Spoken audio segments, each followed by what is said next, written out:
కుమారులకు మన ప్రార్థించుకుంటున్నాం కలిసి ఆంధ్రప్రదేశ్ పుస్తకంలో 40వ కీర్తన, 20వ పాఠ పుస్తకంలో నుండి 11వ కీర్తన శుద్ధి శుద్ధి శుద్ధి అనే ఈ కీర్తన పాడుతూ చివరికి చక్రం నిలబడి ఆరాధనపై సిద్ధపడతారు.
తండ్రి ఒకే, కుమారుని ఒకే, పరిశుద్ధాత్మ ఒకే నామమున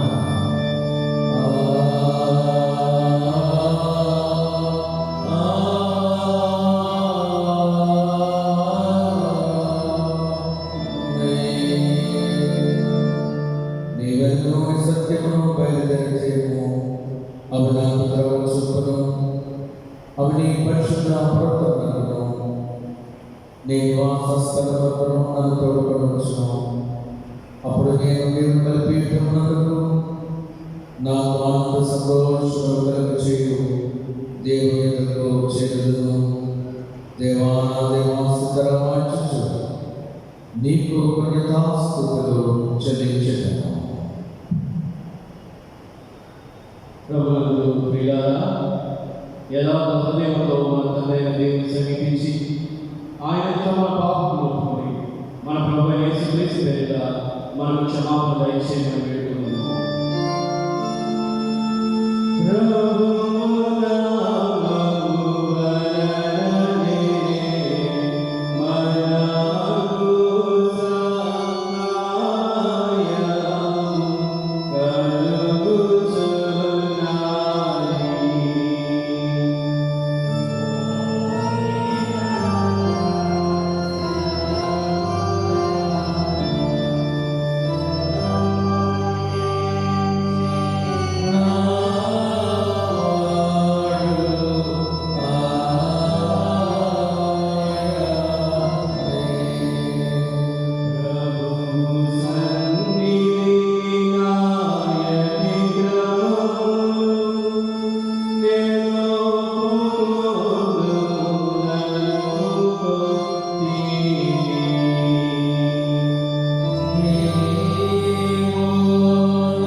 దీనులను పాపంలో మేము స్వాభావికంగా పాపమని అపవిత్రమని తలంపు వలన మాట వలన క్రియ వలన నీకు విరోధంగా పాపం చేస్తుందని మేము ఒప్పుకొస్తున్నాం. కావున మేము మా ప్రభువైన యేసుక్రీస్తు నిమిత్తమున నీ కృపను వెతుకుచూ వేడుకొంచున్నాము. మితిలేని కనికరం గల నీ యొక్క ఆశీర్వాదం వస్తున్నాము. మా కొరకు చనిపోతే నీ జననీయ కుమారుని ఇచ్చిన దేవా, మమ్మల్ని దయచేసి ఆయన నిమిత్తమున సమస్త పాపములకు క్షమాపణ దయచేయండి. మేము ఈ కృప చేత నిత్య జీవం పొందడం, నిన్ను గురించి నీ చిత్తమును గురించి సరైన జ్ఞానం, నీ వాక్యములకు తగిన విధేయత మా యొక్క పరిశుద్ధాత్మను పొందుమని మా ప్రభువైన యేసుక్రీస్తు ద్వారా వేడుకొంచున్నాము. ఆమేన్. మన పరలోకపు తండ్రి సర్వశక్తిగల దేవుడు మనలను కనికరించి మన కొరకు చనిపోవడమే తన ఏక కుమారుని ఇచ్చి ఆయన మూలమున మన పాపములన్నిటినీ క్షమిస్తున్నాడు. ఆయన నామమున విశ్వాసం ఉంచు వారికి దేవుని కుమారుడు అధికారం ఇస్తూ వారికి తన పరిశుద్ధాత్మను అనుగ్రహించును. నమ్మి బాప్తిసం పొందినవాడు రక్షింపబడును. ఓ ప్రభువా, ఈ రక్షణ మా అందరికీ దయచేయండి.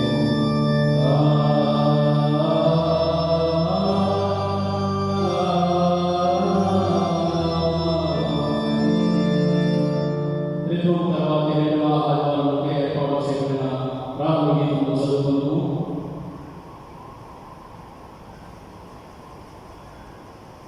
యెహోవా నామములో విశాలమైన స్థానములకు నన్ను తోడుకొచ్చి నేను ఆయనకు ఇష్టము కనుక ఆయనను తప్పించాను. యెహోవా నేను నిన్ను ఎంతో ప్రేమిస్తున్నాను. యెహోవా నా సైన్యము నా కోట.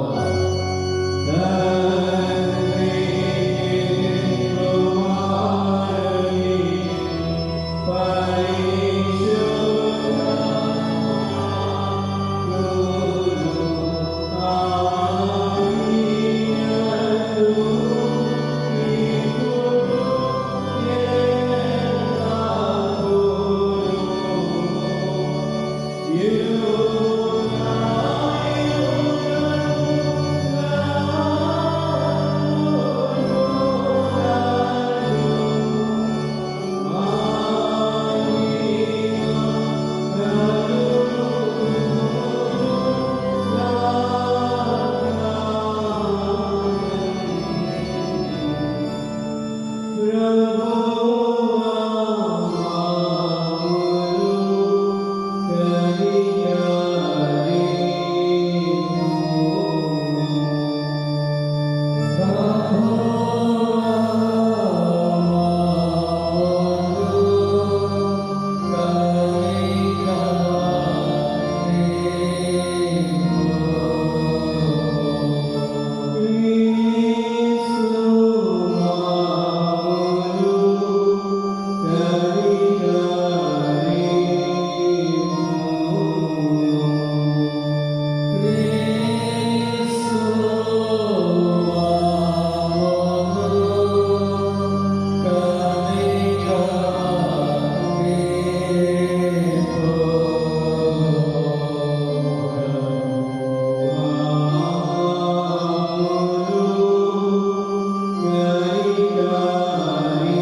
ఓ ప్రభువా, నీ ఎదురు స్థిరమైన భయభక్తులతో నీవు పెంచిన చిన్నలకు ఎల్లప్పుడూ సహాయం చేసి నిత్యం వారిని పాలిస్తున్నావు.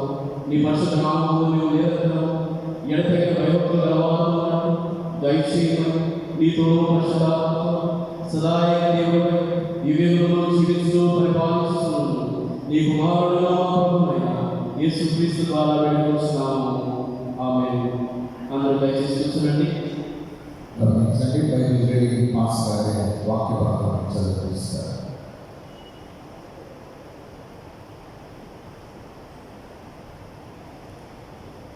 త్రిత్వము తర్వాతి 2వ ఆదివారముపై ఏర్పాటు చేయబడిన పత్రిక పాఠము యోహాను రాసిన మొదటి పత్రిక 3వ అధ్యాయము 13వ వచనం నుంచి 18వ వచనం.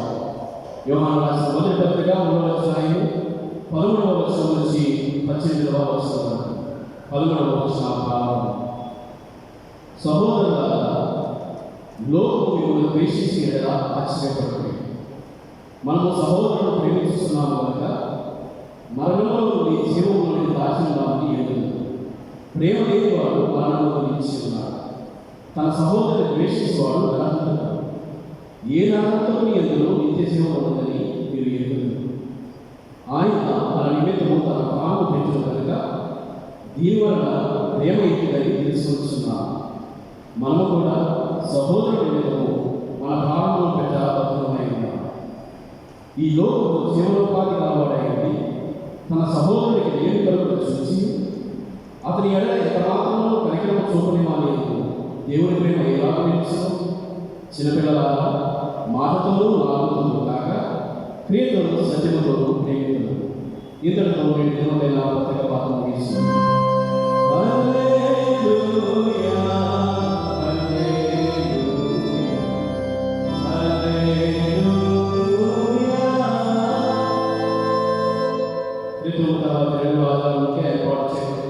సువార్త పాఠము లూకా సువార్త 14వ అధ్యాయం 16వ వచనం నుంచి 24వ వచనం వరకు.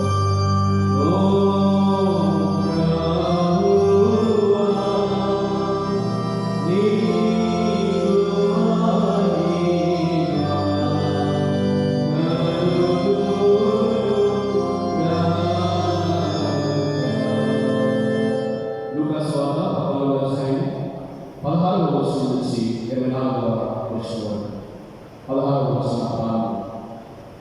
ఆయన అతనితో ఇట్లనెను, ఒక మనుషుడు గొప్ప విందు చేయించి అనేకులను పిలిచెను. విందు కాలంలో అతను ఇప్పుడు సిద్ధమైనది రండి పిలువబడిన వారితో చెప్పుటకు తన దాసుని పంపాడు. అయితే వారందరూ ఏక మనసుతో చెప్పసాగారు. మొదటివాడు, నేను ఒక ప్రవక్తని ఉన్నాను, అవశ్యముగా వెళ్ళి ఆయన చూడలేదు, నన్ను క్షమింపవలని నేను వేడుకొస్తున్నాను. మరి ఒకడు, నేను 5 జతల ఎడ్లను కొని ఉన్నాను, వాటిని పరీక్షకు పిలుస్తున్నాను, నన్ను క్షమింపవలని వేడుకొస్తున్నాను. మరి ఒకడు, నేను ఒక స్త్రీని వివాహం చేస్తున్నాను, అందుచేత నేను రాలేను. అప్పుడు ఆ దాసుడు తిరిగి వచ్చి ఈ మాటలు తన యజమానికి తెలియజేయగా ఆ ఇంటి యజమానుడు కోపపడి, నీవు త్వరగా అతను వీధుల్లోనికి సందులలోనికి వెళ్ళి వీధులను అంగహీనులను వృద్ధివారిని ఇక్కడికి తోడుకునేవారిని ఆ దాసులతో చెప్పారు. అందరి దాసులు ప్రభువా నీవు ఆజ్ఞాపించినట్టు చేసింది కానీ ఇంకా నువ్వు చూడలేదని చెప్పారు. అందుకు యజమానుడు నా ఇల్లు నిన్నట్టు నీవు రాజమార్గంలోనికి కంచెలలోనికి నీ వెళ్ళి లోపలికి వచ్చినప్పుడు అక్కడి వారిని బలవంతం చేయి.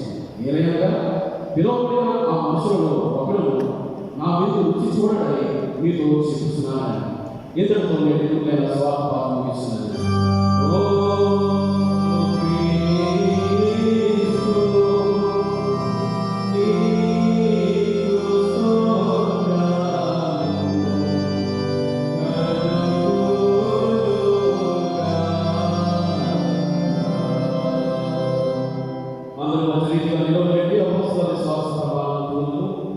భూమి ఆకాశాలను సృజించిన సర్వశక్తి గల తండ్రైన దేవుని నేను నమ్ముతున్నాను. ఆయన ఈ కుమారుడు మన ప్రభువైన యేసుక్రీస్తును నమ్ముతున్నాను. ఈయన పరిశుద్ధాత్మ గర్భమున ధరింపబడి కన్యైన మరియకు పొంది పిలాతు కాలం కింద శ్రమపడి శిలువపై చనిపోయి సమాధి చేయబడని అదృశ్య లోకంలోనికి దిగినని చనిపోయిన వారిలో లేచి పరలోకమునకి సర్వశక్తి గల తండ్రి దేవుని కుడి వైపున కూర్చొని ఉన్నాడని సజీవులను మృతులకు తీర్పు చేస్తూ అక్కడి నుండి వచ్చిన పరిశుద్ధాత్మ నమస్కారం, పరిశుద్ధ క్రైస్తవ సంఘము, పరిశుద్ధ సహవాసం, పాప క్షమాపణ, శరీర పునరుద్ధానము, నిత్య జీవమును నమస్కారము. ఆమేన్. అందరూ దయచేసి కూర్చోండి. దైవవర్తమానం ప్రకటించబడుతున్న మనం కలిసి ఆంధ్ర క్రైస్తవ కీర్తన పుస్తకంలో నుండి 474 కీర్తన, రేవతి పాఠ పుస్తకంలో నుండి 166 కీర్తన, యేసు కొరకై ఇలాంటి ఉంచిన భావసులు కలిగిన ఈ కీర్తన పాడుతూ చివరి జనం నిలబడి దైవ వర్తమాన కొరకై సిద్ధపడతారు.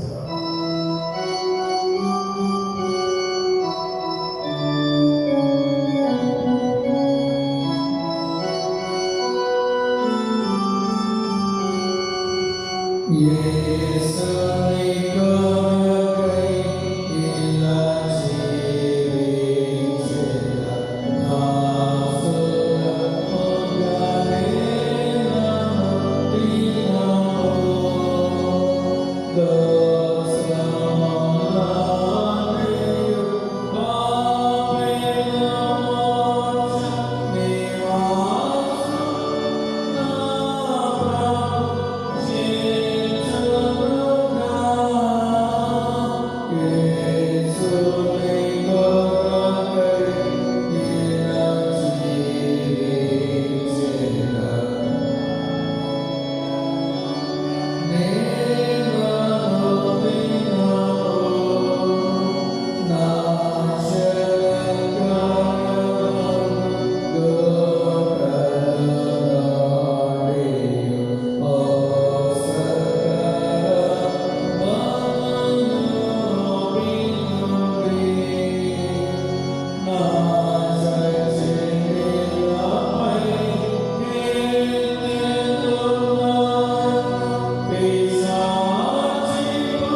ప్రభునేసు క్రీస్తు నుండి కృపయు సమాధానములు మీకు కలుగును గాక.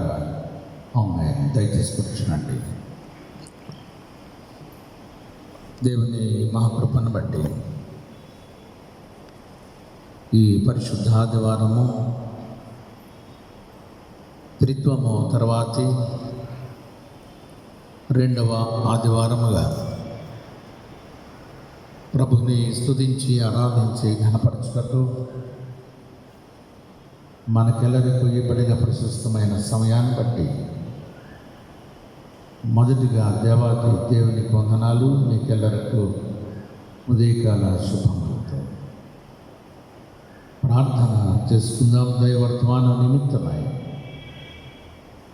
మనందరం తలలు వంచి కళ్ళు వస్తుందాం. అత్యంత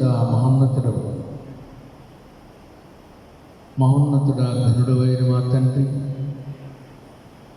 నీ ఘనమైన శ్రేష్టమైన పరిశుద్ధ నామానికి వందనాలు, స్తోత్రాలు.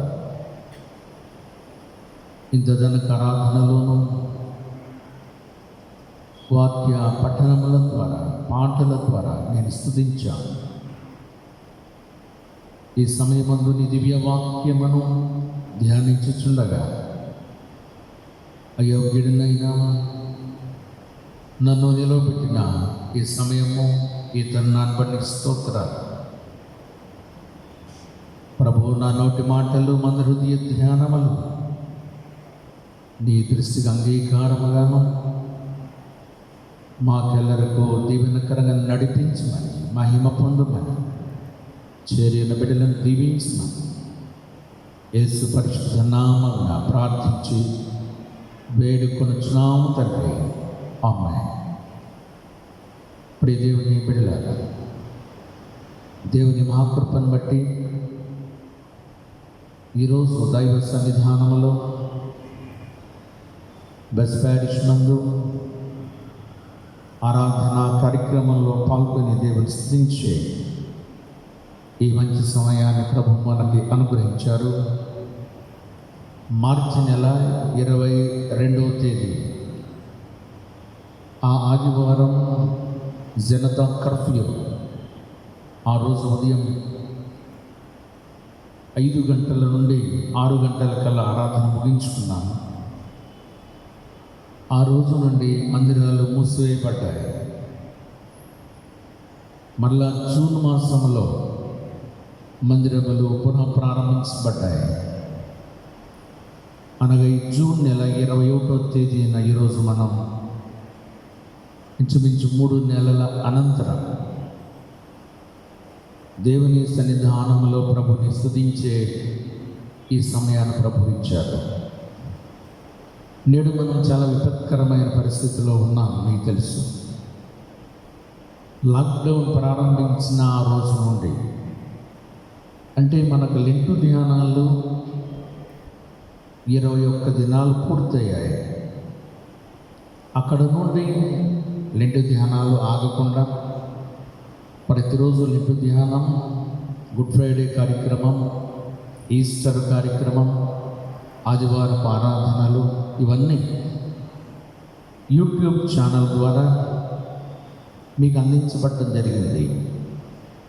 బహుశా ఎంతమంది ఈ కార్యక్రమాలను వీక్షిస్తున్నారో తెలియదు, కానీ ఇక్కడ ఉన్న వారందరూ చూస్తున్నారు అని నేను ఆశిస్తున్నాను.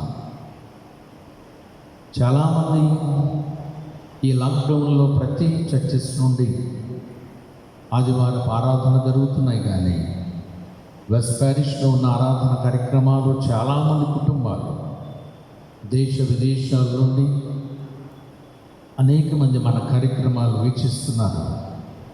మీరు అనేక మందికి పంపిస్తున్నారు.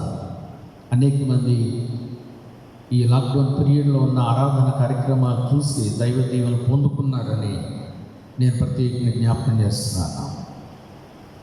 అలాగనే ఈరోజు మనకి 3 సర్వీసెస్గా ఏర్పాటు చేయడం జరిగింది. 6 గంటలకు ఒక ఆరాధన, 8 గంటలకు ఒక ఆరాధన, 10 గంటలకి ఈ చివరి ఆరాధన.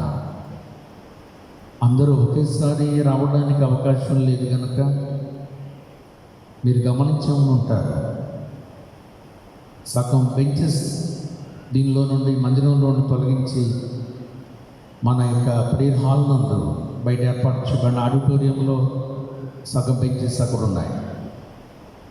బెంచెస్ మీద మార్కింగ్ చేయబడింది, క్రింద మార్కింగ్ చేయబడింది. ఏది ఏమైనా మీరందరూ చక్కగా భౌతిక దూరం పాటిస్తున్నారు. మాస్కులు ధరించడం, మీ పాదరక్షకులు బయటే విడిచి రావటం, ఇవన్నీ ఈ కరోనా ఈ కాలంలో ప్రజలు నేర్చుకునేటువంటి కొన్ని గుణపాఠాలు కూడా చాలా ఉన్నవి అనే విషయాన్ని ప్రత్యేకంగానే జ్ఞాపకం చేస్తున్నాను. కుటుంబాల్లో చేరి ఆరాధనలో పాల్గొన్నాం. అందరూ కలిసి కుటుంబాల్లో ప్రతిరోజు ఆరాధనలో, కుటుంబ ప్రార్థనలో బాగా బలపడ్డారు. ప్రతి ఇల్లు ఒక మందిరమైంది, ప్రతి ఇల్లు ఒక దేవాలయంగా ఉంది, ప్రతి హృదయమే ఒక మందిరంగా ఉంది.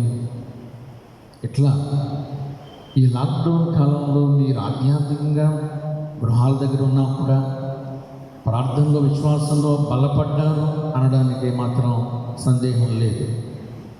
కనుక ఈరోజు ఈ విధంగా మనం ఆరాధనలో పాల్గొనటం ప్రభు మనకిచ్చిన ధన్యత, గొప్ప భాగ్యం. మరొకసారి మీకు అందరికీ శుభాలు తెలియజేస్తూ, ఈరోజు కార్యక్రమం కూడా ప్రతి ఆదివారం మీరు ఎట్లా చూస్తున్నారో అలాగే ఈ కార్యక్రమం కూడా ఇప్పుడు యూట్యూబ్ లైవ్ ద్వారా అందించబడుతుంది.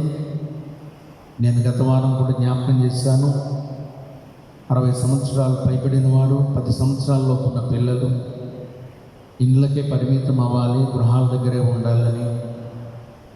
వారి కోరిన విధంగా ఆరాధన మందిరంలో జరిగినా కూడా మరలా అవి ప్రత్యక్ష ప్రసారాల్లో మీకు గృహాలకి నేరుగా యూట్యూబ్ ఛానల్ ద్వారా అందించబడుతుంది. కనుక ఈ మంచి అవకాశాన్ని కూడా ప్రభు మనకిచ్చారు. అందుని బట్టి దేవాతి దేవుని వందనాలు చెల్లిస్తూ నేడు దైవ ధ్యానంలోనికి మనం వెళ్ళబోతున్నాం. నేడు ఏర్పాటు చేయబడిన లేఖన భాగములు మనం గమనించినట్లయితే ఈ త్రిత్వం తర్వాత 2వ ఆదివారంలో ఏర్పాటు చేయబడిన 2 పాఠ్య భాగాలు మనం గమనిస్తే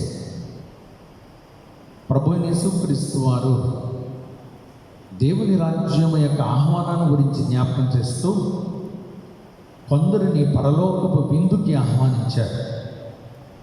ఆ విందుకి ఆహ్వానించినప్పుడు ఎవరెవరిని ఆహ్వానించడం జరిగిందో వారు కొన్ని నెపములు సాకులు చెప్పినట్లుగా ఈ లూకా సువార్త 14వ అధ్యాయంలో 16 నుండి ఈ 21 వచనాల భాగంలో మనకు కనిపిస్తూ ఉంది. గొప్ప విందుని ప్రభువు ఏర్పాటు చేస్తే అక్కడ 18వ వచనంలో ఏముందంటే, అయితే వారందరూ ఏక మనస్సుతో నెపములు చెప్పసాగిరి. మనకి ఈరోజు మన ధ్యానాంశం ఏమిటంటే సాకులు చెప్పుట లేదా నెపములు చెప్పుట, మేకింగ్ ఎక్స్క్యూజెస్. ఏమిటి నెపాలు, ఏమిటి సాకులు చెప్పడం? ఇదన్నీ కూడా ప్రతి కుటుంబంలో పిల్లల నుండి వృద్ధుల వరకు చాలాసార్లు మనం ఈ మాటలు వింటూనే ఉంటాం. మన నిత్య జీవితంలో చాలాసార్లు ఇవి మనం గమనిస్తూనే ఉంటాం. అటువంటి అప్పుడప్పుడు మనం కూడా ఇటువంటి సాకులు చెప్తూ ఉంటాం. పిల్లలు తల్లిదండ్రులకు చెప్తుంటారు సాకులు నెపాలు, విద్యార్థులు ఉపాధ్యాయులకు చెప్తుంటారు ఇటువంటి నెపములు సాకులు చెప్పడం. అలాగే పనివారు యజమానికి చెప్తూ ఉంటారు ఇటువంటి సాకులు చెప్పడం, నెపములు చెప్పడం. దీని అర్థం ఏంటంటే ఆ పని చేయటం వారికి ఇష్టం ఉండదు కనుక నెపములు సాకులు చెప్పి తప్పించుకోవడానికి, వాయిదా వేయడానికి ప్రయత్నం చేస్తూ ఉంటారు. అదే సాకులు నెపములు చెప్పడం. కనుక తప్పించుకోవడానికి ఇదేమీ భారమైన విషయం కాదు. గమనించండి, దేవుని రాజ్యపు పరలోకపు విందుకి ఆహ్వానం. ఎవరైనా ఇది మహా గొప్ప భాగ్యం అని పరుగున వస్తారు. కానీ ఈరోజు వాక్య భాగాలు గమనించుదాం. ఈరోజు మన మొదటి భాగంలో ఉన్న వాక్యం లూకా సువార్తలోనే ఈ 14వ అధ్యాయం 18వ వచనాన్ని బట్టి ఇప్పుడే మనం చదువుకున్నాం. అయితే వారందరూ ఏక మనస్సుతో నెపములు చెప్పసాగిరి. కనుక మన మొదటి భాగం నెపములు చెప్పుట. ఏమిటి వీరు చెప్పిన సాకులు? ఏదైతే ఇప్పుడు మనం చదువుకున్నామో ఆ ఉపమానం మత్తయి సువార్త 22వ అధ్యాయంలో కూడా మనం చదివితే ఇటువంటి పరలోకపు రాజ్యపు విందుకి ఆహ్వానాన్ని తిరస్కరించిన వారిని సంఘటన మత్తయి సువార్తికుడు 22వ అధ్యాయంలో కూడా జ్ఞాపకం చేస్తూ ఉన్నాడు. కానీ ఈరోజు పాఠ్యభాగంలో సువార్త వాక్య భాగాన్ని చూస్తే విందు ఏర్పాటు చేయడంతోనే సరిపోలేదు. విందు యజమాని అతిథులను ఆహ్వానించాలి. ఇక్కడ ఆహ్వానించాడు. ఈ ఉపమానాన్ని జాగ్రత్తగా మనం గమనిస్తే ఈ 14వ అధ్యాయం లూకా సువార్తలో 16 వచనాన్ని చూస్తే అనేకులను ఈ విందుకి పిలవటం జరిగింది. విందు సిద్ధమైన తర్వాత 17వ వచనం చూస్తే మరలా పిలవటం కూడా ఆహ్వానం రెండవసారి కూడా మనం చూస్తున్నాం. కనుక ఈ 16వ వచనాన్ని బట్టి ప్రారంభాన్ని చూస్తే ఆయన అతనితో ఇట్లనెను, ఒక మనుష్యుడు గొప్ప విందు చేయించి అనేకులను పిలిచెను. ఇప్పుడు దేవుని బిడ్డలారా, ఒక మనుష్యుడు, ఒక వ్యక్తి. ఈ ఒక వ్యక్తి ఎవరంటే ఆయనే దేవాది దేవుడు. ఈ ఒక మనుష్యుడే దేవుడు. దేవాది దేవుడు అనేకులను విందుకి ఆహ్వానించడానికి అనేక మందిని పిలిచాను. ప్రియదేవుని బిడ్డ, విందుకి అనేక మందికి, పరలోకపు విందుకి ఆహ్వానం అందించబడింది. దీని ముఖ్య ఉద్దేశం ఏంటంటే, యేసుక్రీస్తు ప్రభువు ఎవరి యొద్దకు వచ్చాడు అంటే, యూదా ఇశ్రాయేలు జనాంగం కొరకు, నశించిపోతున్న మానవాడి కొరకు యేసు ప్రభు వచ్చారు. యూదులైన వారికి ఈ ఆహ్వానం, విందుకి ఆహ్వానం అందించబడింది. ఈ ఆహ్వానం అందించబడినప్పుడు వారు సాకులు చెప్పిన 3 వ్యక్తులను గురించి ఈరోజు వాక్య భాగంలో మనం చదువుకున్నాం. ప్రభు ప్రత్యేకంగా విందుకి ఆహ్వానం ఎందుకు ఇస్తున్నారంటే, మత్తయి సువార్తికుడు 10వ అధ్యాయం 6వ వచనంలో చెప్తే ఏమంటాడంటే, ఇశ్రాయేలు జనాంగంలో నశించిపోతున్న వారు కొన్ని గొర్రెలు ఉన్నాయి.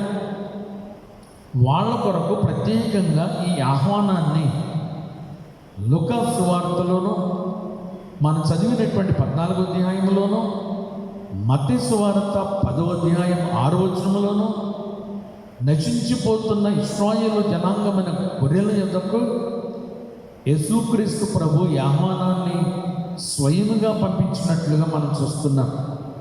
మరి ఆహ్వానాన్ని అందుకొని పరలోకపు విందుకి క్రీస్తు చెంతకు వారు రావాలి. కానీ ఇక్కడ ఏం జరిగిందంటే, ఏకముగా కూడి 3 కూడా ఒకే ఆలోచన చేశారు, ఒకే మనస్సు, ఒకే అభిప్రాయం. దేనికోసం ఈ ఒకే మనస్సు, ఒకే అభిప్రాయం, ఒకే ఆలోచన? పని చేయటానికి కాదు, గమనించండి, పని చేయటానికి కాదు, దేవుని దగ్గరికి రావడానికి కాదు, దేవుని మాట వినటానికి కాదు, దేవుని మాటకు లోబడడానికి కాదు. దీనికోసం మీరు కలిసి ఆలోచన చేశారంటే, తప్పించుకోవడానికి, నెపములు చెప్పడానికి, దూరం అయిపోవడానికి కలిసి ఆలోచన చేసిన ఈ 3ని ఈ వాక్య భాగంలో 14వ అధ్యాయంలో 18వ వచనంలో మనం చదివాం. మొదటి వాడు చెబుతున్న సాకు, నెపం ఏంటంటే, 18వ వచనం చూస్తే మొదటి వాడు అంటున్నాడు, నేను ఒక పొలము కొని ఉన్నాను, అవశ్యముగా వెళ్ళి దానిని చూడవలెను, నన్ను క్షమింపవలెనని నిన్ను వేడుకొనుచున్నా. గమనించండి, దేవుని యొద్ద నుండి ఆహ్వానం వస్తే, పరలోకపు విందుకి ఆహ్వానం వస్తే, ప్రభువు చెంతకు రమ్మని పిలిస్తే, మొదటి వాడు చెప్పిన సాకు ఏంటంటే, నేను ఒక పొలమును కొని ఉన్నాను. గమనించండి, నేను అప్పటికే ఒక పొలమును కొని ఉన్నాను అంటున్నాడు, కానీ పొలము కొనడానికి వెళుతున్నాను అని అనడం లేదు. పొలమును కొనే ముందు ఎవరైనా, అది పొలమైనా, ఒక వస్తువైనా, మరేదైనా చాలా జాగ్రత్తగా పరిశీలన చేస్తే కొంటాం. పొలమును కొనేటప్పుడు అన్ని జాగ్రత్తలు తీసుకుంటాడు కొనే వ్యక్తి.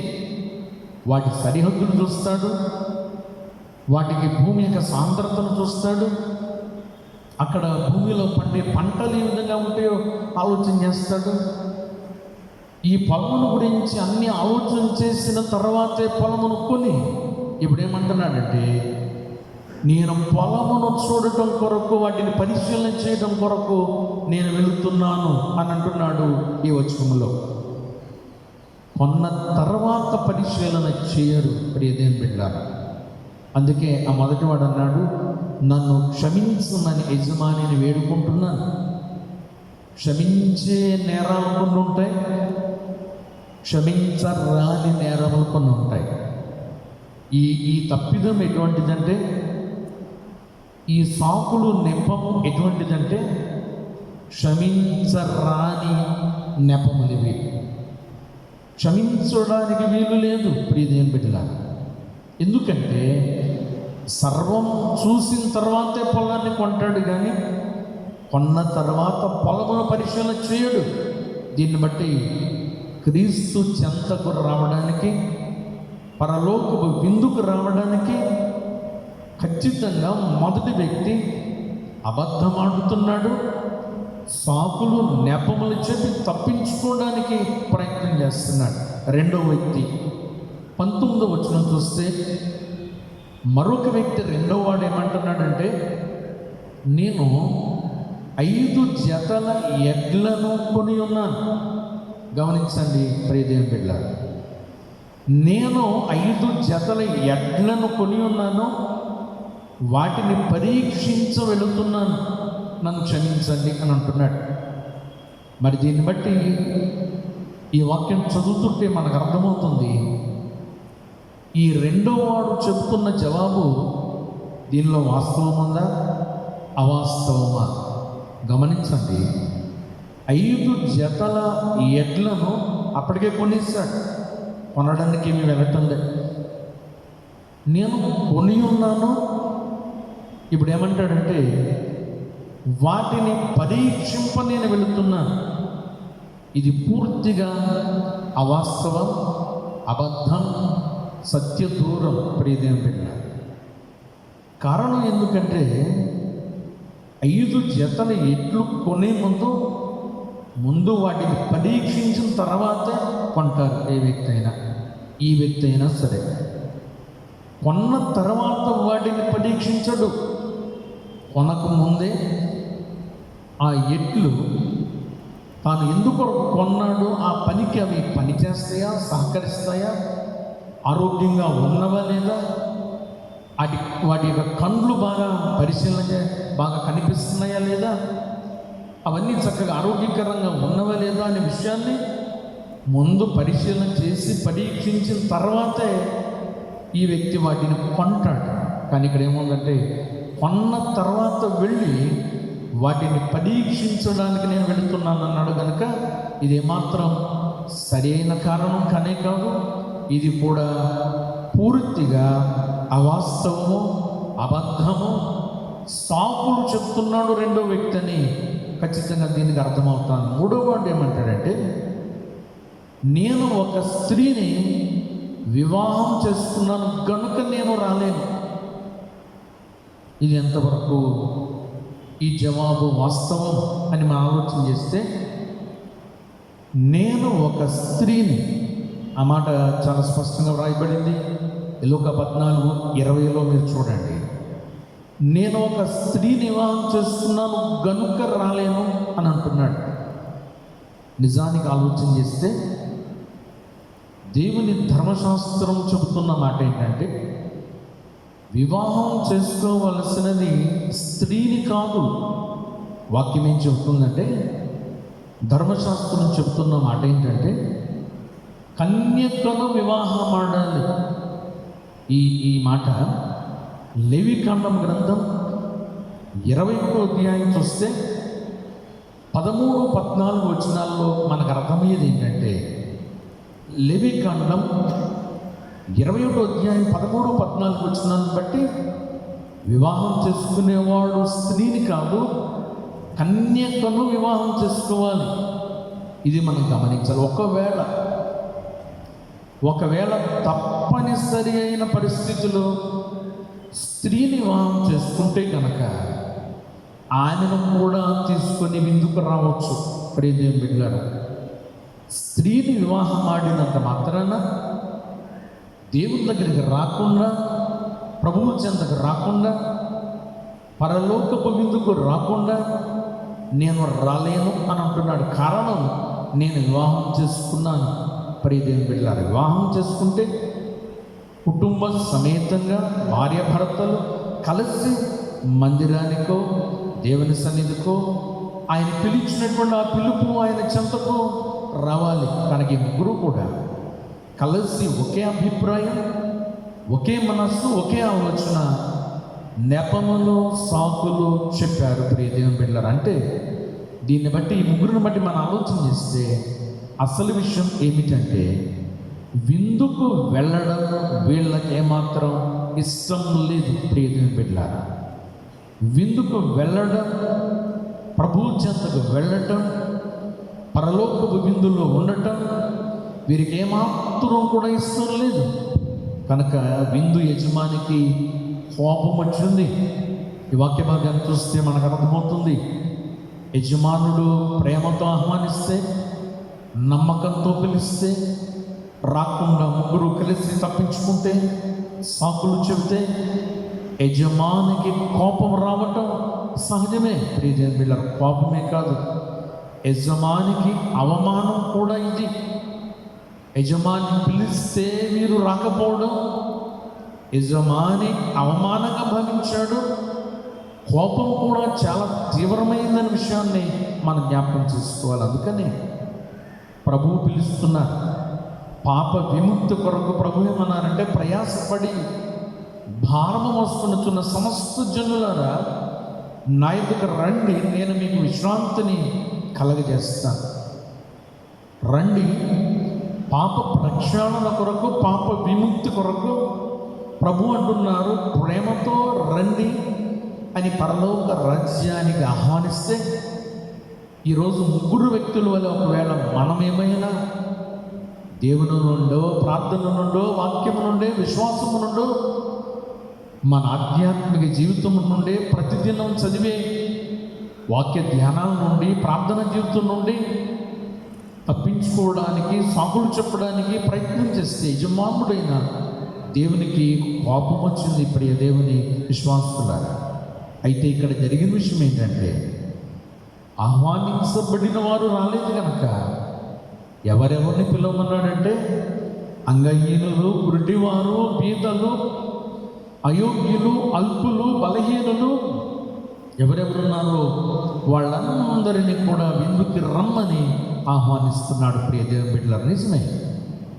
దేవుని ఆహ్వానాన్ని తిరస్కరిస్తే, ప్రభువు ప్రేమతో పిలుస్తున్న ఆహ్వానాన్ని మనం పడిచేవని పెడితే, నరుల పాప విముక్తి కొరకు తహతహలాడుతున్న ప్రభు ప్రేమను మనం తృణీకరిస్తే, ప్రభు ఏమన్నారంటే, మీకు లేని భాగ్యం, మీకు లేని ధన్యత, యూదా జనాంగము నుండి ఎవరైతే వెలివేయబడ్డారో, నశించిపోతున్న జనాంగం ఉన్నారో, అల్పులు ఉన్నారో, గుడ్డివారు ఉన్నారు, బీదవాళ్ళు ఉన్నారు, అయోగ్యులు ఉన్నారు, వాళ్ళందరినీ పిలుస్తూ ఉన్నాడు, ఆహ్వానిస్తూ ఉన్నాడు. అపోస్తలుడైన పౌలు కొరింథీయులకు రాసిన మొదటి పత్రికలో మనం చూస్తే 26వ అధ్యాయం నుండి గమనిస్తే, కొరింథీ మొదటి పత్రికలో పౌలు భక్తులు జ్ఞాపకం చేస్తూ మొదటి అధ్యాయంలో 26 నుండి 29 వచనాల్లో చెబుతున్న మాట, సహోదరులారా, మిమ్మను పిలిచిన పిలుపును చూడుడి. మీలో లోకరీతి జ్ఞానులైనను, ఘనులైనను, గొప్ప వంశపు వారైనను అనేకులు పిలువబడలేదు. కానీ ఏ శరీరయు దేవుని యొక్క అతిశయింపకుండునట్లు జ్ఞానులను సిగ్గుపరచుటకు లోకములో నుండి వెర్రివారిని దేవుడు ఏర్పరచుకొని ఉన్నాడు. బలవంతులైన వారిని సిగ్గుపరచుటకు లోకంలో బలహీనులైన వారిని దేవుడు ఏర్పరచుకొని ఉన్నాడు.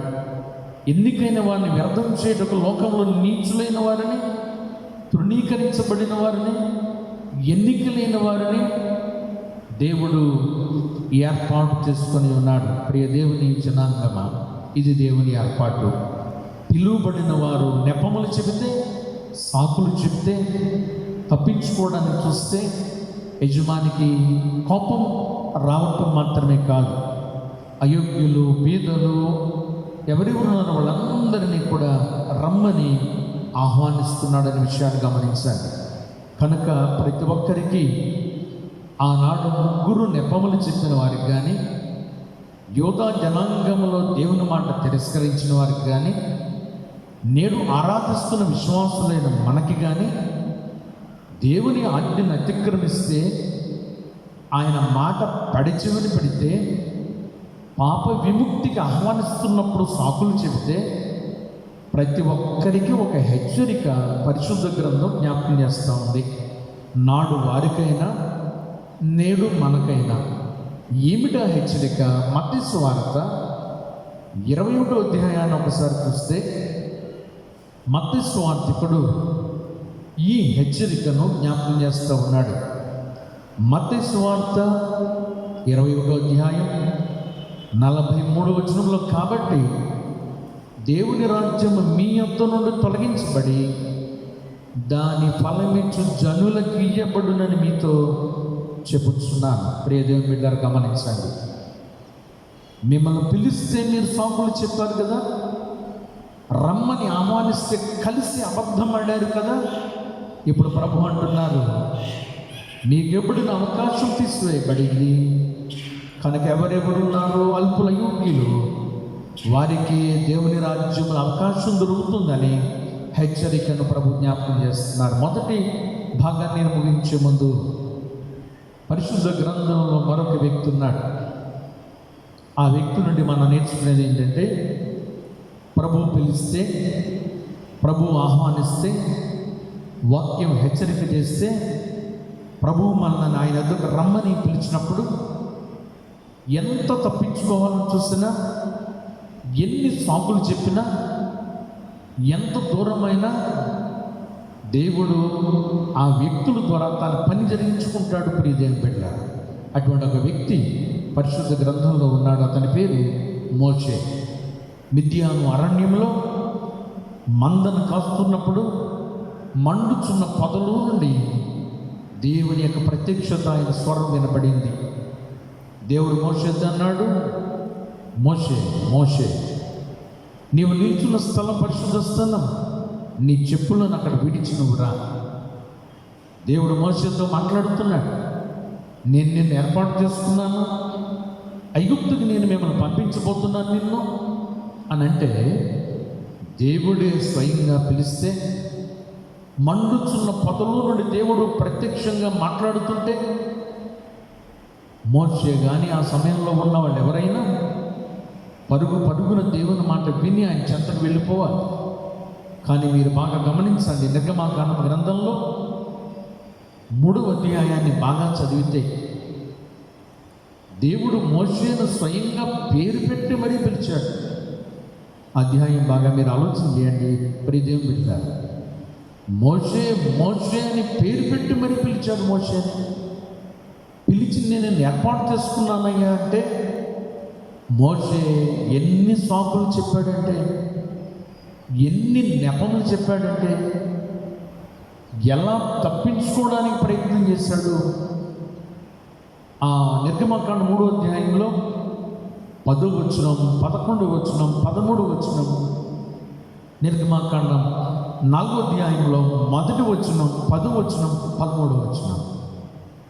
ఈ వచనాలు చూస్తే అక్కడ ఏం కనిపిస్తుందంటే, మోషే ఎన్ని సాకులు చెప్పాడంటే, దేవుడు పిలిస్తే అంటాడు, నేను ఐగుప్తుకి పంపిస్తానయ్యా, అక్కడ నేను నాయకుడిగా చేసి ఇశ్రాయేలు జనాంగాన్ని తీసుకుని రావడానికి నేను నిన్ను సాధనంగా ఏర్పాటు చేసుకున్నానంటే, మోషే అంటాడు, ప్రభువా నేను అంతటి వాడను, నేను ఏమాత్రపు వాడను, నేనేం చెప్పాలో నాకు తెలియదు, నేను మాట్లాడితే నేను చెబితే నా మాట ఎవరు వింటారు, అసలు నాకు మాట్లాడటమే రాదు, నేను నత్తివాడను, నోటి మాంద్యం కలిగిన వాడను అని అంటూ ఇన్ని సాకులు చెప్పి చివరిలో ఏమన్నాడంటే, ప్రభువా మరెవరినైనా పంపించు. గమనించారా? మరెవరినైనా పంపించు అని అన్నాడు. గమనించారా? దేవునికి తెలియదా ఎవరిని పంపించాలో, ఎవరిని ఏర్పాటు చేసుకోవాలో? నోటి మాంద్యము కలిగిన వాడైనా అతన్నే దేవుడు ఏర్పాటు చేసుకున్నాడు. మోషేతో ప్రభు అన్నాడు, నీ నోటికి నేను తోడై ఉంటాను, వెళ్ళవయ్యా అన్నాడు. ప్రియ దేవుని బిడ్డలారా, కనుక దేవునికి తెలుసు ఎవరిని పంపాలో, ఎవరిని పిలవాలో, ఎవరిని నిలవబెట్టాలో, ఎవరికి ఏ బాధ్యత అప్పగించాలో, ఎవరితో ఏ పని చేయించాలో. యోనా గురించి మనకు తెలుసు. యోనా దేవుడు వెళ్ళమంటే పారిపోయాడు, కానీ దేవుడు విడిచిపెట్టలేదు. పారిపోయినా చేప కడుపులో వేసి మళ్ళా దేవుడు యోనాను ఒడ్డుకు తీసుకొని వచ్చాడు, తన పని జరిగించుకున్నాడు.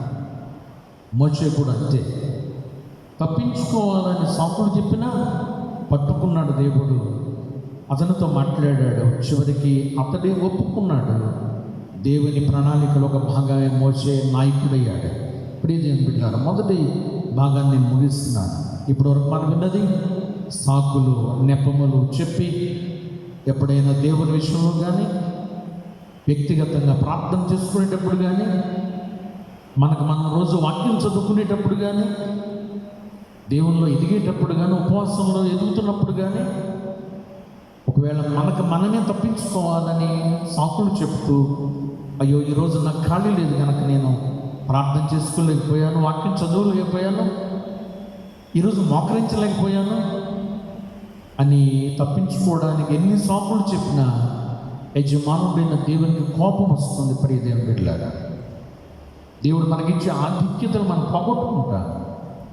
దేవుడు మనల్ని పట్టుకుని తన మార్గంలో నిలవబెట్టుకునే దేవుడు అనే విషయాన్ని జ్ఞాపకం చేస్తూ రెండవ భాగం ఈరోజు ఏర్పాటు చేయబడిన పత్రిక పాఠ్య భాగంలో యోహాను రాసిన మొదటి పత్రిక 3వ అధ్యాయం చూస్తే 3వ అధ్యాయంలో 18వ వచనంలో మనం రెండవ భాగాన్ని చూద్దాం.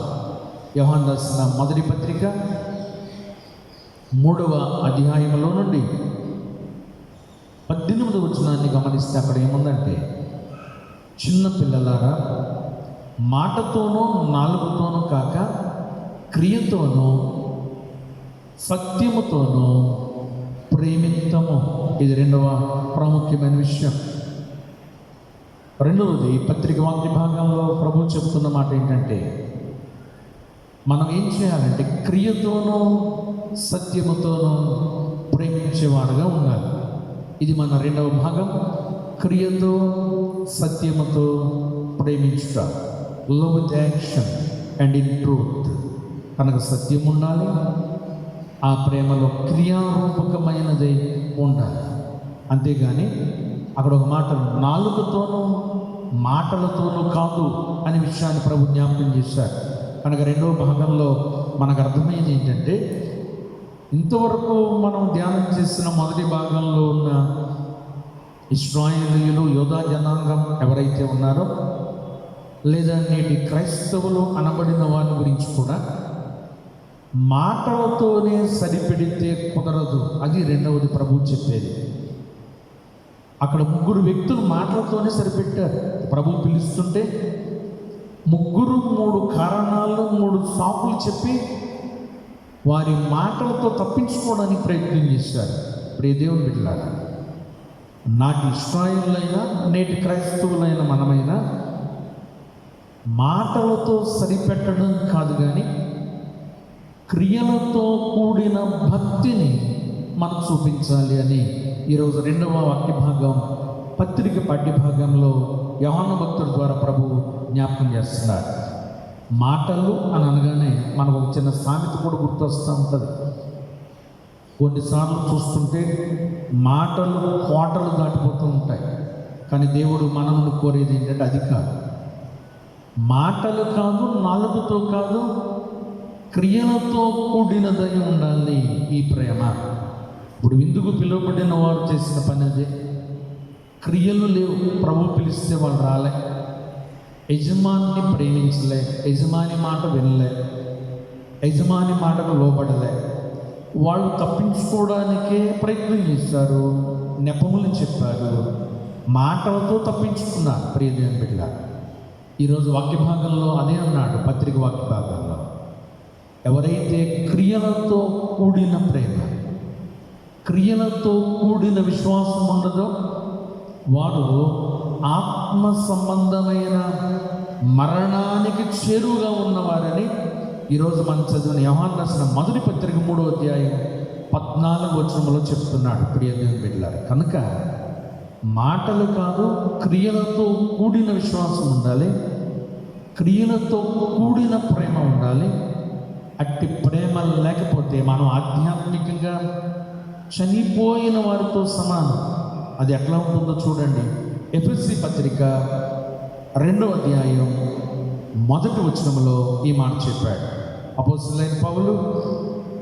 ఎఫెసీలకు రాసిన పత్రిక 2వ అధ్యాయం 1వ వచనంలో, మీ అపరాధముల చేతను పాపముల చేతను మీరు చచ్చిన వారై ఉండగా ఆయన మిమ్మల్ని క్రీస్తుతో కూడా బ్రతికించెను. ప్రియదేవుని బిడ్డలారా, మనము అపరాధముల చేత పాపముల చేత చచ్చిన వారై ఉండగా, మృతమై ఉండగా ప్రభు తన ప్రేమ చేత మనలను బ్రతికించిన దేవుడు. అందుకనే క్రియలు లేకపోతే ప్రాణం లేనట్టే.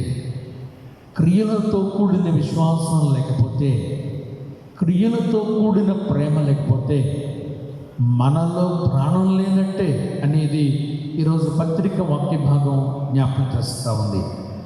మంచి పనులు చెయ్యని ప్రేమ ప్రేమే కాదు.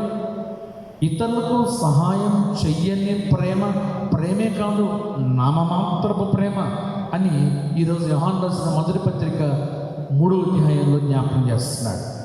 కనుక యజమానునికి లోబడని ప్రేమ, ఇతరులకు సహాయం చెయ్యని ప్రేమ, ఇతరులను ఆదుకోని ప్రేమ ఏదైనా ఉందంటే దాని గురించి ఏమన్నాడంటే అది ప్రేమ కానే కాదు, దానిలో మోసం ఉంది. దానిలో ప్రత్యేకంగా ఈ వాక్య భాగంలో ఏమన్నాడంటే ద్వేషం ఉంది. అటువంటి వారు నరహంతకులు అని ప్రభు జ్ఞాపకం చేస్తూ, ప్రియ దేవుని పిల్లలు ఎలా ఉండాలంటే సామెతల గ్రంథం జ్ఞాని సొలొమోను 22వ అధ్యాయంలో చెప్తూ అక్కడ 9వ వచనంలో ఏమన్నాడంటే క్రియలతో కూడిన ప్రేమ విశ్వాసం అంటే జ్ఞాని సొలొమోను సామెతలు 22వ అధ్యాయం 9వ వచనంలో చెప్తాడు, దయాదృష్టి గలవాడు. బాగా మాట గమనించండి, దయాదృష్టి గలవాడు తన ఆహారంలో కొంత దరిద్రునికిచ్చును, అట్టివాడు దీవెన నొందును. గమనించారా? ఈ సందేశం ముగింపుకు వెళ్ళబోతున్నాం. ఎట్టివారు దీవెన నొందుతారంటే ఇక్కడ ఏముందంటే అట్టివారు దీవెనలు పొందుదురు. ఎట్టివారు అంటే ఈ వాక్య భాగంలో దయాదృష్టి కలిగిన వాళ్ళు. తన ఆహారాన్ని అంతా ఇచ్చేయమని దేవుడు చెప్పలేదు. నీకున్న ధనాన్ని, నీకున్న సర్వాన్ని, సమస్తాన్ని పేదలో, దీనులో, బీదలో, దరిద్రులు నీకున్నదంతా ఇచ్చేయమని చెప్పలే ఇక్కడ. ఆ మాట జాగ్రత్తగా గమనించండి. నీకున్న ఆహారంలో కొంత కొంత కొంత దరిద్రునికి ఇస్తే, ప్రియదేవుని బిడ్డలారా, ఇది క్రియలతో కూడిన ప్రేమ, క్రియలతో కూడిన విశ్వాసం. ఇది ప్రభువు మెచ్చే నిజమైన ప్రేమ. వీరే ధన్యులు, ఇట్టివారే దీవించబడతారు. ప్రియదేవుని బిడ్డలారా, క్రైస్తవ్యం అంటేనే మనకు తెలుసు, అనేక మందికి సహకరిస్తూ, ఆహారం లేని వారికి ఆహారం ఇస్తూ, వస్త్రాలు లేని వారికి వస్త్రాలు ఇస్తూ, వైద్య సౌకర్యం లేని వారికి వైద్య సహాయం చేస్తూ, నిరాశులైన వారికి ఆశ్రయాలు కల్పిస్తూ. నేను గత వారం దేవుని ప్రేమ అనే టాపిక్ మాట్లాడుతూ గత వారం సందేశం యూట్యూబ్లో ఉంది, మీరు చూసే ఉంటారు. మదర్ తెరిసా అనే తల్లిని జ్ఞాపకం చేశాను. దేవుని ప్రేమ అంటే ఏమిటంటే, దేవుని ప్రేమ ఇదిగో అని అన్నది ఆమె పాడిన పాట. ఇదిగో అంటే ఏది? దేవుని ప్రేమ ఇదిగో అంటే క్రియలతో చూపించింది ఆ తల్లి మదర్ తెరిసా. కుష్టి వ్యాధిగ్రస్తుల గాయములు మదర్ తెరిసా ఆ తల్లి తన చేతులతో కడుగుతూ, ఇదిగో దేవుని ప్రేమ ఇది. ఎవరికి ఆహారం లేదో వారికి ఆహారాన్ని ఇస్తూ, ఇదిగో దేవుని ప్రేమ ఇదిగో. వస్త్రహీనులకు వస్త్రాన్ని ఇస్తూ, ఇదిగో దేవుని ప్రేమ ఇదిగో. ప్రియ దేవుని బిడ్డలారా, ఒకవేళ ఈ సందేశాన్ని వింటున్న మనం చివరిలో మన జ్ఞాపకం చేసుకుందాం. సాకులు చెప్పి తప్పించుకునే వాళ్ళంగా ఉన్నామా? దేవుని విషయంలో, ప్రార్థన విషయంలో, వాక్యం విషయంలో, విశ్వాసంలో నెపములు చెప్పి తప్పించుకుంటున్నామా? లేదా ఈ ప్రేమను అందించడంలో విఫలమవుతున్నామా?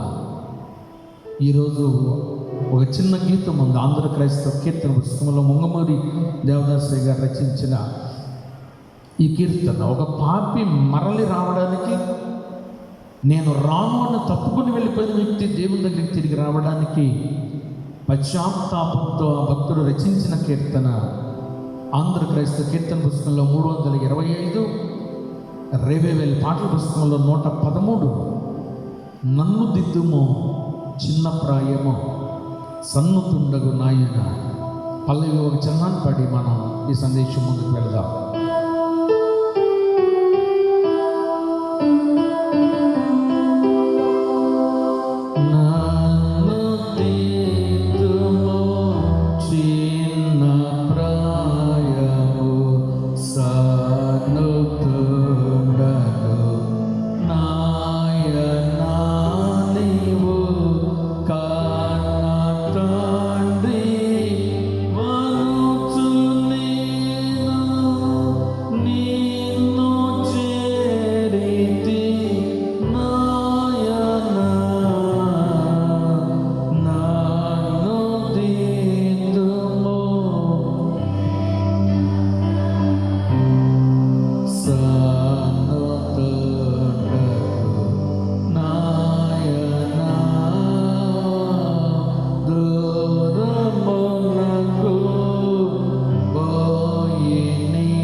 దేవుని బిడ్డలారా, ఒక పాపి మడిలి పశ్చాత్తాపపడి చాలాసార్లు నేను తప్పిపోయాను ప్రభువా, నీ మాట వినలేదు ప్రభువా, నీ చెంతకు రాకుండా తొలగిపోయాను ప్రభువా, ఇది నన్ను ఈ పాపి అనబడి నీ జీవితం పశ్చాత్తాపంతో తిరిగి నీ వద్దకు వస్తున్నాను.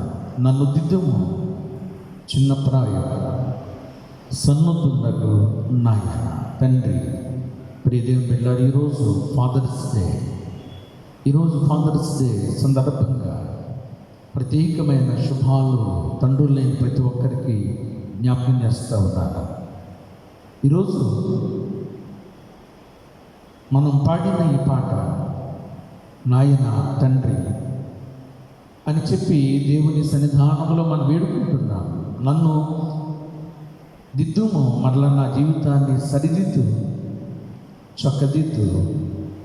ఈరోజు మన మీద రెండు మాటలను బట్టి ఒకవేళ నేను సాకులు చెప్తే, తప్పించుకోవడానికి చూస్తే, నెపములు చెబితే, అబద్ధమాడితే, నీ త్రోవను తొలగిపోతే ప్రభువా ఈరోజు ఈ పాపిని క్షమించి నీ చెంతకు చేర్చుకో అని ఈ భక్తుడు ఈ కీర్తనలో జ్ఞాపకం చేస్తూ ఉన్నాడు. ఒకవేళ రెండవది మనం విన్నదాన్ని బట్టి క్రియలతో సత్యముతో ప్రభువా నిన్ను ప్రేమించకపోతే, దీనులను బీదలను హక్కుని చేర్చుకోకపోతే, ఆ ప్రేమ ఆగపి అనబడినది క్రియల్లో లేకపోతే, సత్యముతో ప్రేమించకపోతే ప్రభువా నన్ను క్షమించు, ఈ పాపని మన్నించు, నీ చెంతకు చేర్చుకో, ఈ ప్రేమ నాకు పంచు అని చెప్పి ఈ భక్తుడు పాడిన పాట ద్వారా మనం నేర్చుకుందాం. ప్రియ దేవుని బిడ్డలారా, ఇది ఈరోజు మనం నేర్చుకునే ఈ వాక్య భాగం. ఇటు ప్రేమ, ఇటు ఆదరణ ప్రభువులో నుండి మనం పొందుకొని ఈరోజు ప్రభు ఏదైతే మనను కోరుకున్నారో క్రియలతో సత్యంతో కూడిన నిజమైన ప్రేమ అనేక మందికి అందించి ముందుకు సాగిపోదాం. ఆ రీతిగా మనందరం ముందుకు సాగడానికి పరిశుద్ధాత్మ దేవుడు మెండుగా మనకెల్లరికి సహాయం దయచేయనుగాక. ఆమేన్. సమస్త జ్ఞానం ఇచ్చిన దేవునికి సమాధానం మీ హృదయములకు తలంపులకు కావలుగా ఇంటును కాక.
సమయంలో ప్రత్యేకమైన కృతజ్ఞత అర్పణలను అర్పించుటకు లేచి స్నానం చేస్తున్నారు.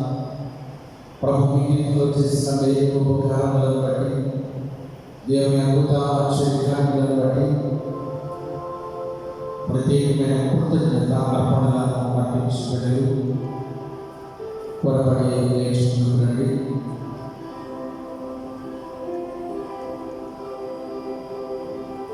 ప్రత్యేకమైన గమనించండి, ఇక్కడ మార్కింగ్ చేయబడింది.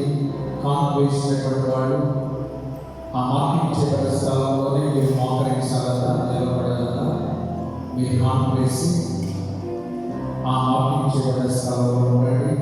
ఆ స్థలంలోనే మీరు భద్రతను పాటించండి.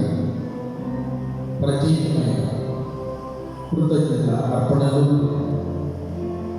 అర్పించుకున్నట్లయితే లేచుకుంటూ స్నానం చేస్తున్నారు.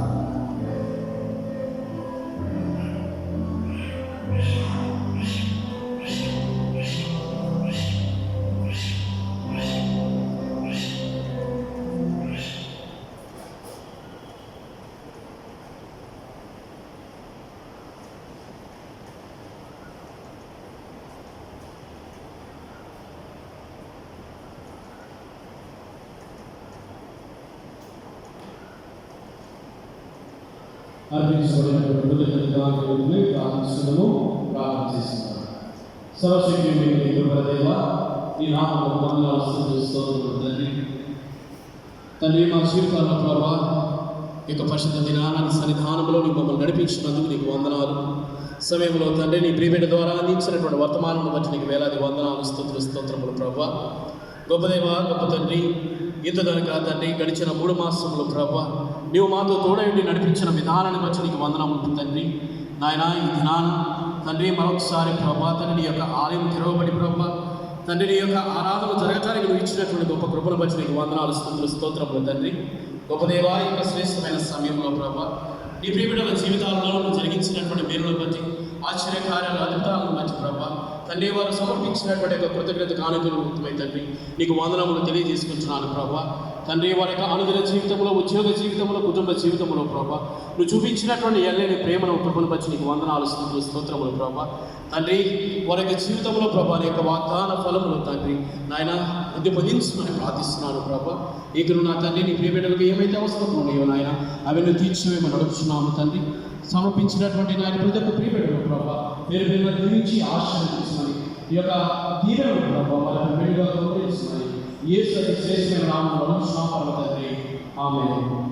తండ్రి కుమార పరిశుద్ధాత్మ దేవుని సమాధానం మీపై కాక.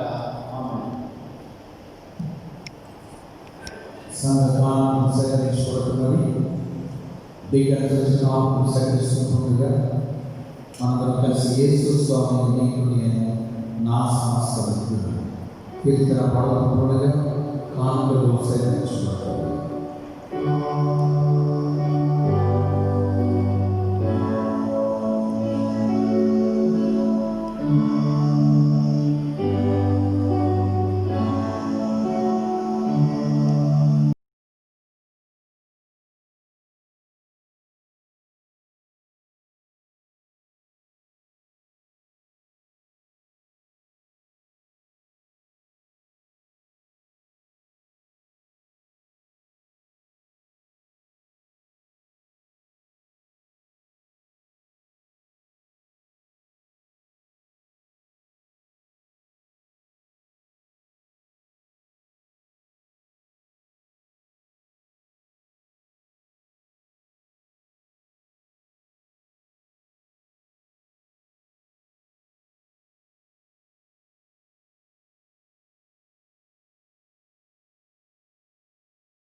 అత్యంత మహోన్నతుడు ఘనుడైన మా తండ్రి, నీ ఘనమైన మహోన్నతమైన ఉన్నతమైన శ్రేష్టమైన పరిశుద్ధమైన నామానికి వందనములు స్తోత్రాలు. క్రితం తర్వాత రెండవ అనుమానంలోనికి మమ్మల్ని నడిపించిన ప్రభువుని వందనాలు. గడిచిన 3 మాసాల నుండి నీ మందిరంలోని అనేక ప్రపంచవ్యాప్తంగా కూడా మందిరంలో మూయబడిన ఆ సంఘటనను తెలియజేసుకుంటూ ఈ దినాన్ని సన్నిధానంలో నేను ఆరాధించగలిగిన యోగ్యత ధన్యత మాకు దయచేస్తారు. అనేక మంది గృహముల దేవుని ఆరాధనలు పాల్గొంటున్న వారు ఉన్నారు, వృద్ధులైన వారు ఉన్నారు, పిల్లలైన వారు ఉన్నారు, వ్యాధిగ్రస్తులు బలహీనులైన వారు చాలా ఉన్నారు. అటువంటి వారిని ప్రభు ఆదరించండి, కనికరించండి. గృహముల యొక్క ఆరాధనలు ఎగిపించుతున్న వారిని ఆశీర్వదించండి. నీ సన్నిధి వారికి తోడుగా ఉంచండి. సెయింట్ మాథ్యూ సెమినరీ ఎస్పాషన్ ఇచ్చింది. పరిచయ చేసే సేవకుల మమ్మలను కుటుంబములు బిడ్డలు పరిచయం దీవించండి. పరిచయ చేసేవారు వారి కుటుంబములను వారి బిడ్డలను దీవించి వారి పరిచయం బిడ్డలు తోడుగా ఉండండి. నేను ఆరాధించే ప్రతి వ్యక్తిని ప్రతి కుటుంబాన్ని దీవించండి. ఈరోజు ఫాదర్స్ డే సందర్భంగా ప్రతి ఒక్క తండ్రిని బట్టి ప్రార్థన చేస్తున్నాను. తండ్రి ప్రార్థన కుటుంబానికి క్షేమకరంగా దీవెనకరించండి. గృహ యజమానిగా తండ్రి ఆలోచనలు నీ దృష్టి అంగీకారించండి. బిడ్డల కొరకు యజమానుడిగా ప్రభావం కుటుంబ క్షేమం కొరకు వారికి కలిగిన ఆలోచనల్ని నువ్వు దీవించండి. నీవు మా పరలోకపు తండ్రివైన మహోన్నతుడవు. ఆ గొప్ప తండ్రి ప్రేమను ఈ లోక విశ్వాసులైన అందరి జీవితంలో దయచేయండి. ఈరోజు విన్న మాటను బట్టి ఏ మాత్రం ప్రభు సాగులు చెప్పిన అబద్ధాలు చెప్పిన నెపములు చెప్పి నీ యొక్క తప్పించుకున్నా ప్రభు నీకు ధ్యానించడంలో, ప్రార్థించడంలో, ఫలించడంలో, ఆజ్ఞానమైన అభివృద్ధిలో ఏ ఒక్కరు సాకులు చెప్పకుండా తప్పించుకోకుండా తమను తానే క్రియలతో కూడిన విశ్వాసం ఉండాలి. క్రియలు సత్యంతో కూడిన ప్రేమని కలిగి ఉండాలి. అట్టి వారు దీవించబడతారు, ధన్యుల జ్ఞాపకం చేశారు. అట్టి దీవెన పాత్రగా మమ్మల్ని చేయండి.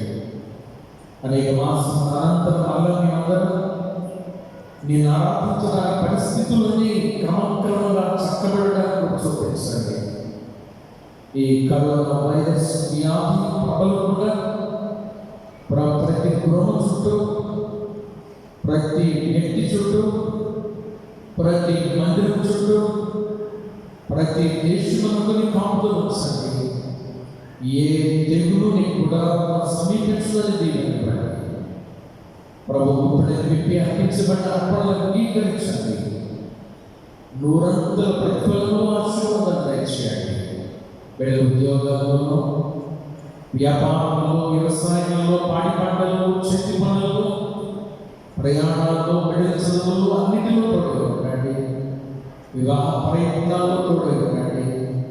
గర్భఫలం కొరకు నేను ప్రార్థించుకోవాలి, సహాయం చేయండి. గర్భవతులైన బిడ్డలు దీనికి సుఖప్రసవం ఇవ్వండి.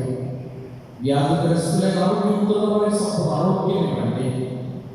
సంఘ బిడ్డలు దూర దేశాల్లో ఉన్న వాళ్ళు ఉన్నారు, దూర ప్రాంతంలో ఉన్న వాళ్ళు ఉన్నారు. ఎక్కడ ఏ ప్రాంతంలో ఉన్న, ఏ దేశంలో ఉన్న, ఏ పల్లెల్లో ఉన్నా, ఏ పట్టణంలో ఉన్నా సరే నీ సన్నిధి వారితో నడిపించమని, ఈ జనదీవుని చదివించు, ఈ అర్పణ అంగీకరించమని, రాబోయే కాలంలో మరింతగా ప్రభు నీకు చేరుకోవడానికి కూడా చూపించి ఈ దినదీవుని చదివించు. మహిమా ఘనత ప్రభావములు నీవే పొందుమని మా ప్రభువు రక్షకుడైన సరైన యేసు పరిశుద్ధ నామమున ప్రార్థించి వేడుకొనుచున్నాము తండ్రి. ఆమేన్. పరలోకమందున్న మా తండ్రి, నీ నామం పరిశుద్ధపరచబడును గాక. చిన్న పనులు నెరవేర్చినట్టు భూమి నెరవేరు కాక మా జనాన్ని వాపరించే మా ఇళ్ళ ప్రారంభం చేసిన వారిని క్షమించిన ప్రకారం మా ప్రారంభం క్షమించు మా విషయాలను చేసిన తప్పించు రాజ్యం శక్తి మహిమలు నిరంతరమైనవి. దయచేసి కూర్చుండండి. ఇచ్చిన కొరకు ప్రకటన ఉన్నవి. మొదటిగా తెలియజేసినట్లుగా ప్రభు మరణించిన సమయాన్ని బట్టి దేవాలయం తెలుస్తున్నాను. మార్చి 21వ తేదీతో లాక్డౌన్ ప్రారంభమైంది. జూన్ మాసంలో ఈ చివరి వరకు లాక్డౌన్ ఉంది, కానీ ప్రార్థనా మందిరాలు తెరవబడడానికి అవకాశం దేవుని ప్రభు ఏర్పాటు చేయబడింది. మరి ఈ రోజున ప్రతి ఒక్కరు భౌతిక దూరం పాటించడం జరిగింది. మీరు గమనించారు, బెంచెస్ చాలా వరకు సగం బెంచెస్ రకమైనటువంటి ఆడిటోరియం ఏర్పాటు చేయబడ్డాయి. ప్రతి ఒక్కరూ మాస్కులు ధరించాలి. ప్రతి ఒక్కరికి పాదరక్షకులు బయట విడిచిపెట్టి రావాలి. అలాగే ప్రతి ఒక్కరు బయట శానిటైజ్ జరుగుతుంది. ఇవన్నీ కూడా క్రమమైన పద్ధతులు జరుగుతున్నాయి. కానీ ఈ విషయాన్ని పాటించాలి. 60 సంవత్సరాలు పైబడిన వారు, 10 సంవత్సరాల లోపు పిల్లలు గృహంలో ఉండేటందుకు జాగ్రత్తలు తీసుకోవాలి.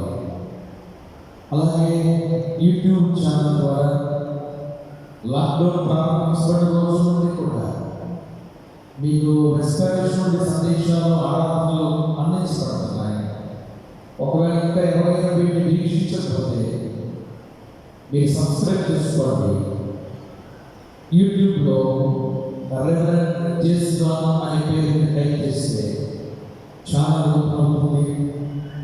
అక్కడ వచ్చేటువంటి ఆ పేరు మీరు సబ్స్క్రైబ్ చేయండి. రెస్టారేషన్లో లాక్డౌన్ ప్రారంభించిన link prayers, good Friday, Easter, మా ఆదివారం ప్రార్థనలన్నీ దానిలో ఉన్నాయి. మీరు ప్రతి ఒక్కరు ఏ సమయంలో చూడవచ్చు.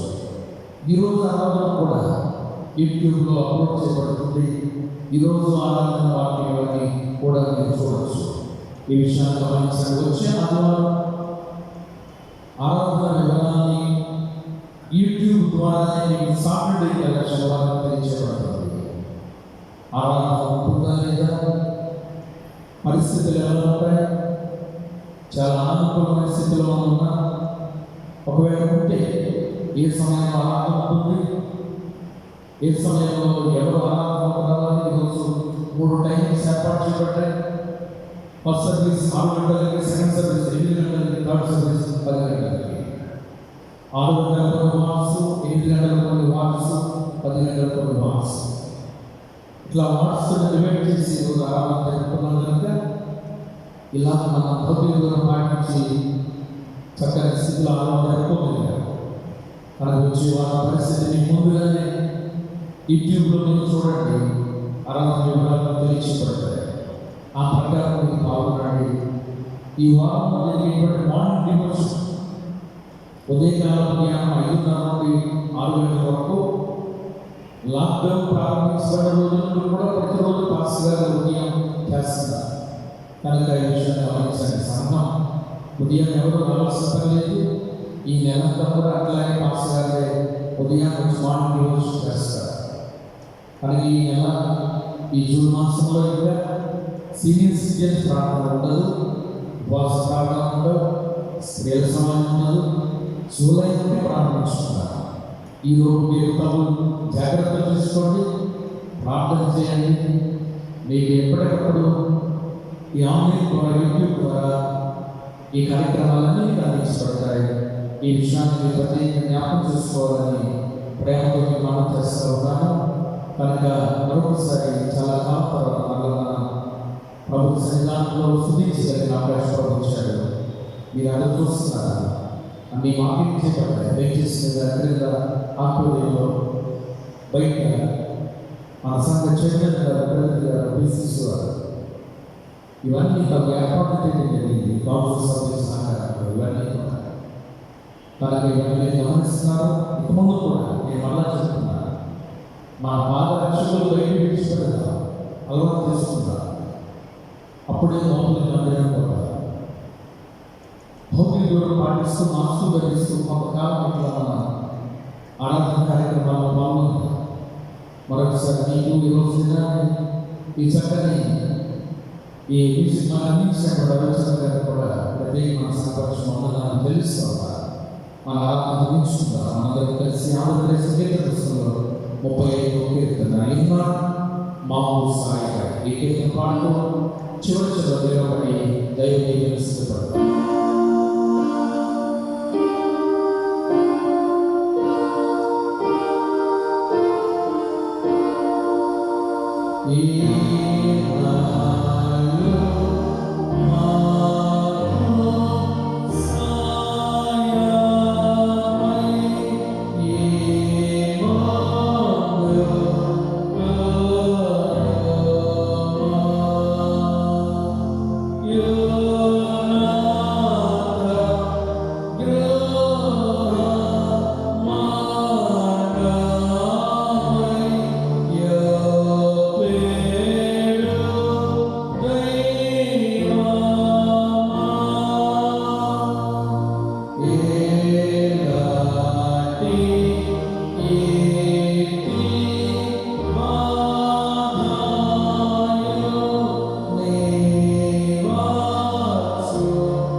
నీకు సమాధానం కలుగచేయుగాక.